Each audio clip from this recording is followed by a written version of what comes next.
بسم اللہ الرحمن الرحیم۔ السلام علیکم ورحمۃ اللہ وبرکاتہ۔ وقت رخصتی بابل کی دعاؤں کے ساتھ وظیفہ بھی لیتی جا۔ لڑکی جس وقت رخصت ہو کر خامد کے سامنے جائے تو وہ 7 مرتبہ یا رؤوف پڑھ لے۔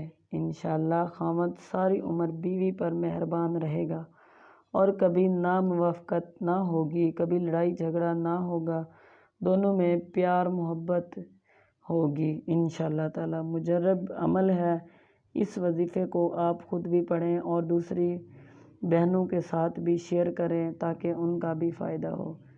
اس وظیفے کو آپ کامل یقین اور توکل سے کریں گے تو انشاءاللہ تعالی آپ کو ضرور فائدہ ہوگا۔ دنیا کے کاموں کے علاوہ اپنی آخرت کی بھی فکر کریں، اپنی آخرت کی تیاری کریں۔ قرآن پاک کی تلاوت پابندی کے ساتھ کریں۔ اللہ حافظ۔